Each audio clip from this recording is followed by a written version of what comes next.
السلام عليكم ورحمة الله وبركاته. مرحبا بكم في قناتي وقناتكم حكايتي وحكايتك، وين نحكي قصص واقعية جزائرية عالمية ودينية. إذا كنتوا تحبوا هذا النوع من القصص ما تنسوش تشتركوا في قناتي، وبكم تكبر عائلتي. وبسم الله نبداو في حكاية اليوم. تقول صاحبة القصة: كي نحكي هذه القصة نحس روحي نحكي على بزاف نسا، ماشي مرة واحدة برك. القلوب عاشت بالنية والصبر، حبت وعاشت بكل ما عندها من الوفاء والإخلاص. بصح جا نهار ولقاو رواحهم وسط معركة، والعدو ماشي بعيد، العدو كان هو اللي حبوه في يوم من الأيام، اللي كان من المفروض يكون هو السند والأمان. من البارح وانا قلبي يضرني وراسي ما بغاش يحبس عليا، كل ما نحاول نرقد، كل ما نحاول نبلع عينيا، تولي لي نفس اللقطة، نفس الوجع ونفس السؤال اللي ما تلقاش له جواب. علاش أنا؟ من 7 سنين وأنا متزوجة كنت نحس بالبركة في حياتي، وحتى في اليوم الأول تاع الحمل كنت فرحانة بزاف. كنت نشوف المستقبل قدامي معمر بالحب والسعادة، وكنت نحس براحة كي يكون راجلي حدايا. كنا نقعدوا نهضروا نحلموا بالمستقبل، نضحكوا على الحوايج الصغيرة والكبيرة، كل شي كان بيناتنا مثالي. وبين ليلة ونهار جاتني الضربة اللي ما استنيتهاش. اكتشفت باللي راجلي كان يهدر مع واحدة أخرى. تخيلوا معايا، واحدة حامل وخايفة وضعيفة محتاجة رجلها، وفي نفس الوقت تكتشف الخيانة. هذاك النهار بكيت وما حبستش قاع الليل وأنا نبكي. البارح في الليل ما قدرتش نغمض عينيا، بعد واجهته بقى واش عندي، وحكيت له وقلت له باللي عرفت باللي راك تخدع فيا، بصح هو يعني ما استعرفش. دابزنا كلام حاد بيني وبينه، هو ما استعرفش. من بعد انا قلت مع روحي بالك غي غلطة، بالك ربي يهديه، بالك يتغير كي يشوف البيبي، بالك نقدر نحافظ على بيتي ووليداتي. وحتى انا حاولت نأمن الهضرة يعني اللي كان يقولها لي، وبغيت نحمي قلبي، وحاولت نبغيه بلا خوف، وحاولت نثيق فيه بصح بلا سبب. بصح العوام فاتت والجرح ما براش. كل خطرة كنت نلقى النيميرو تاع هاد المرأة في التليفون نتاعه، خطرة مكالمة، خطرة رسالة، خطرة تعيط له رقم مجهول، وكل ما نسقسيه نفس الكلام اللي حافظه، ونفس الدفاع اللي دافع به على روحه. قال تليفوني عيط لروحه، لا أرى تعرفي راه خاسر كي نديره في جيبي روحه يقعد يصوني، لا صاحبي كان باغي يهدر معاها وتليفونها راه خاسر وعيط من عندي. مهم التبلعيط اللي بزاف تاع الناس يعرفوا يبلعطوه. كنت نسكت، بصح السكوت هذا تاعي قاعد يضرني اكثر من الهضره. حسيت باللي راني غادي نتجيف، حسيت بالغدره وحسيت بالوحده، وقعدت نسقسي يعني في نفسي بيني بين روحي كيفاش غادي نقدر نكمل نعيش مع هذا الثقة اللي تهرست بيناتنا، كيفاش غادي نرتاح وانا كل يوم نشوف الآثار نتاعها في حياتي. قعدت نحوس نعرف هذه المرة شكون هي، عرفت نميروياتها كاع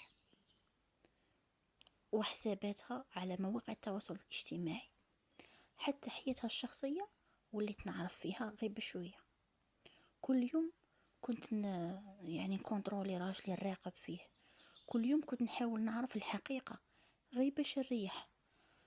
وكي سمعت باللي تزوجت قلت الحمد لله يا ربي، بالك هذه التالية، بالك ربي هداها وهدا حتى قلبي معاها في هذا الشي هذا. بصح الحقيقة كانت بعيدة على قاع هذا الشي. المرة التالية لقيت عندها ابل في التليفون تاعه، وهي اللي صونت له وهدر معاها. ومن بعد انا يديت النيميرو تاعها وعيطت لها الو الو، واه ما عرفتينيش، انا مرت فلان منا كل شيء. هدتها قلت لها شوفي، قلت لها كم تبعديش على راجلي، راني نعيط لراجلك ونقولها له. هي ضربت ولا ما عجبهاش الحال، قالت لي ماشي انا اللي نجري موراه، راجلك هو اللي راه يجري مورايا.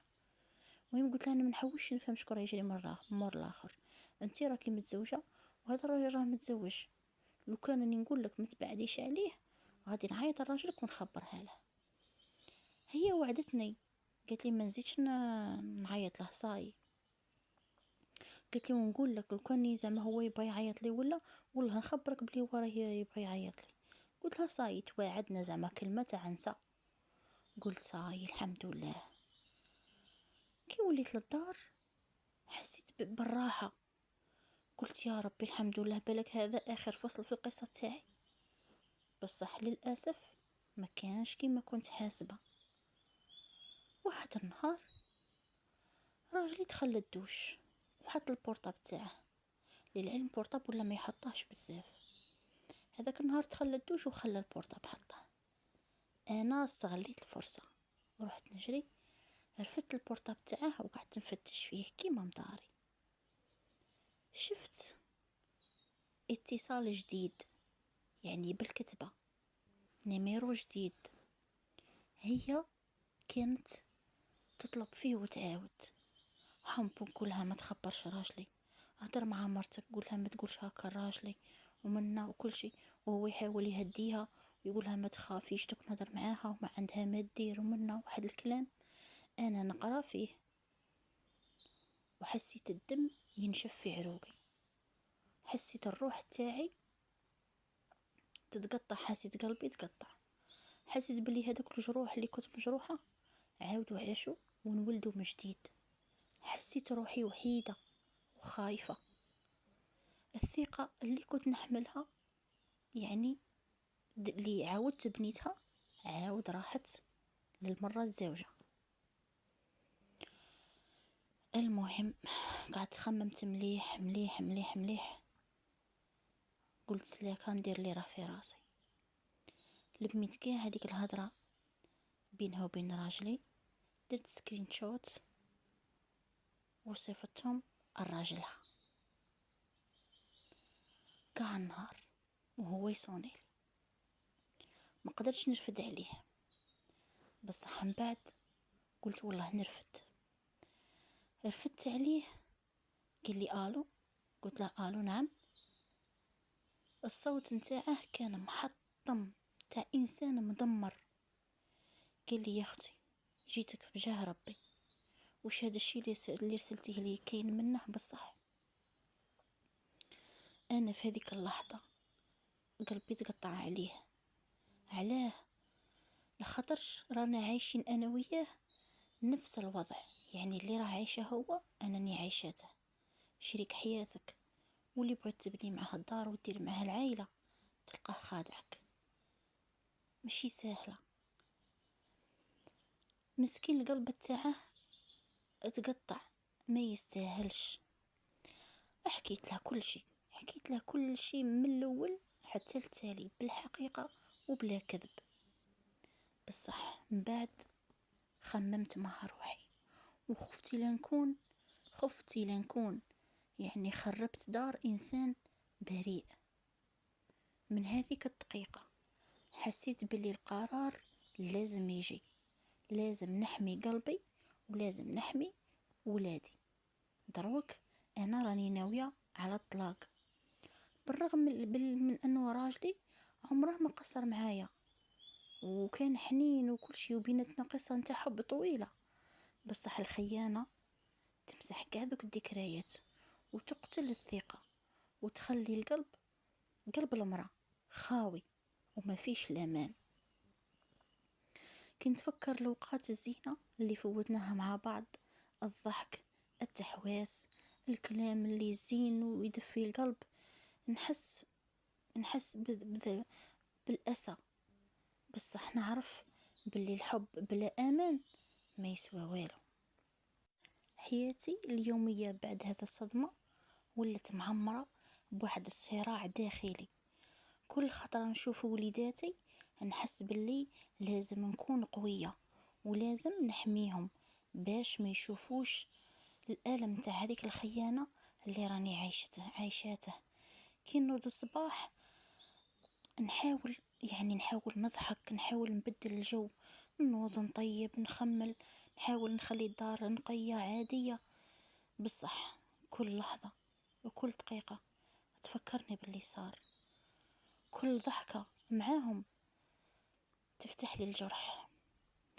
كنت نحاول نقبض ورقة ونكتب، نحكي مع البنات صحاباتي، نبكي بيني بين روحي، وكل مرة نلقى فيها الكالم والسكينة، بصح مؤقتة برك، ورجوعي للواقع يكون أقصى.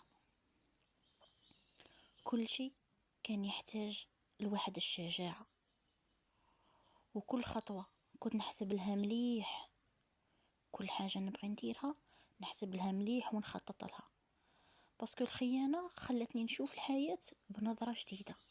الحياة بلا أمان والله لا صعيبة، وماشي كل حب يستاهل البقاء. اليوم راني حيرة بين الخوف من الله والخوف من المستقبل، والخوف نكون ظلمت روحي ولا ظلمت غيري. بس حاجة واحدة راني متأكدة منها، باللي ربي كبير وعمره ما يخذل قلب ادعى وقال يا ربي قويني.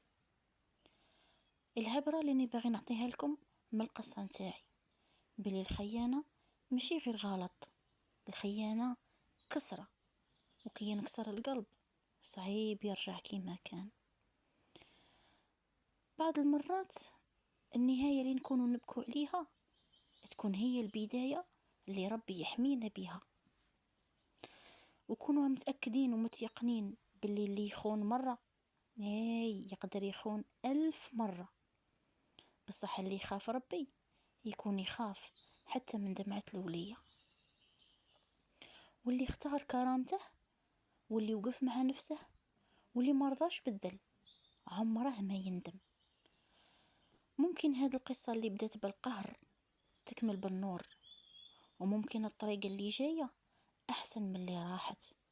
والأهم من كل هذا الشيء، مهما ضاقت بين الدنيا ومهما كانت الصدمات قوية، أتفكروا دايما باللي كاين ربي. سلام.